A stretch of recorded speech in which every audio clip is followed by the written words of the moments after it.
السلام علیکم ورحمۃ اللہ وبرکاتہ۔ سبق نمبر 13، حیوانات کے حقوق۔ حیوانات یعنی جانور۔ حیوانات انسانوں کے فائدے کے لیے ہیں۔ دنیا میں جتنے حیوانات پائے جاتے ہیں سب انسانوں کے فائدے کے لیے پیدا کیے گئے ہیں۔ قرآن مجید میں ہے، اس اللہ نے جو جانور پیدا کیے جن میں تمہارے لیے پوشاک بھی ہے، خوراک بھی ہے اور طرح طرح کے دوسرے فائدے بھی۔ ان میں تمہارے لیے جمال ہے جبکہ صبح تم انہیں چرنے کے لیے بھیجتے ہو اور جبکہ شام انہیں واپس لاتے ہو۔ وہ تمہارے لیے بوجھ ڈھو کر ایسے ایسے مقامات تک لے جاتے ہیں جہاں تم سخت جان فشانی کے بغیر نہیں پہنچ سکتے۔ حقیقت یہ ہے کہ تمہارا رب بڑا ہی شفیق اور مہربان ہے۔ اس نے گھوڑے اور خچر اور گدھے پیدا کیے تاکہ تم ان پر سوار ہو اور وہ تمہاری زندگی کی رونق بنے، اور اللہ بہت سی چیزیں تمہارے فائدے کے لیے پیدا کرتا ہے جن کا تمہیں علم تک نہیں ہے۔ سورہ نحل کی آیت نمبر 5 سے 8 تک ہے۔ حیوانات کے ساتھ اچھے سلوک پر ثواب ہے۔ جب یہ حیوانات ہمارے فائدے کے لیے ہیں تو ان کی بقا، ان کی حفاظت اور ان کی ترقی کی فکر ہم پر لازم ہے۔ ان کے معاملے میں بھی حساب و کتاب ہوگا اور جزا و سزا دی جائے گی۔ ایک مرتبہ رسول اللہ صلی اللہ علیہ وسلم کا گزر ایک ایسے اونٹ پر ہوا جس کا پیٹ اور جس کی پیٹھ مارے بھوک کے آپس میں چپک گئے تھے۔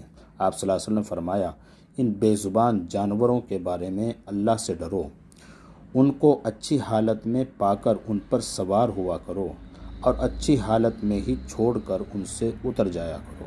ابو داؤد۔ حیوانات کے ساتھ بہتر سلوک اچھی حالت میں بہتر سلوک سے بخشش ہوتی ہے۔ جیسا کہ رسول اللہ صلی اللہ علیہ وسلم نے فرمایا، ایک آدمی جا رہا تھا، اسے سخت پیاس لگی، وہ کنویں میں اترا اور وہاں سے اس نے پانی پیا۔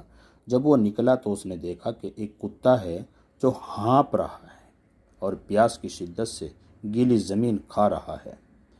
اس آدمی نے سوچا کہ اس کتے کا وہی حال ہے جو میرا حال تھا، چنانچہ وہ اپنا جوتا لے کر کنویں میں اترا اور اس میں پانی لا کر اس نے کتے کو پلایا۔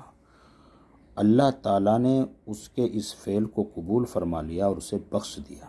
صحابہ رضی اللہ عنہم نے عرض کیا، یا رسول اللہ، کیا جانوروں کے بارے میں بھی اجر ہے؟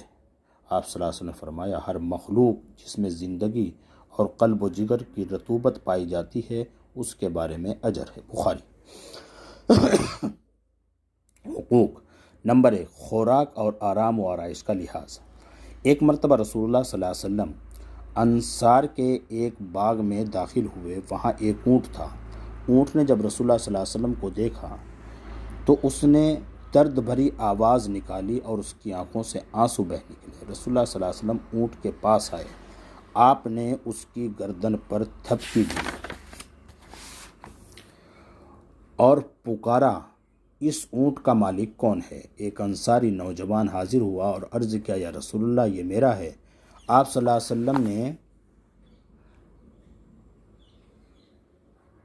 وسلم نے فرمایا، کیا تم لوگ ان چوپایوں کے بارے میں اللہ سے نہیں ڈرتے؟ یہ تو مجھ سے شکایت کر رہا ہے کہ تم اسے بھوکا رکھتے ہو اور تھکا دیتے ہو۔ ابو داؤد میں یہ روایت ہے۔ جب کسی جانور پر سوار ہو کر سرسبز علاقے سے گزرو تو جانور کو چرچک کر اپنا حق وصول کرنے دو، اس کو چھوڑ دو تاکہ وہ تھوڑا چر لے، اور جب تم خشک آب و گیا علاقے میں پہنچو تو وہاں سے جلد گزر جاؤ۔ نمبر 2، جو جانور جس کام کے لیے پیدا کیا گیا ہے وہی کام لینا۔ یہاں سے انشاءاللہ اگلی ویڈیو میں ہم پڑھ لیں گے۔ السلام علیکم ورحمۃ اللہ وبرکاتہ۔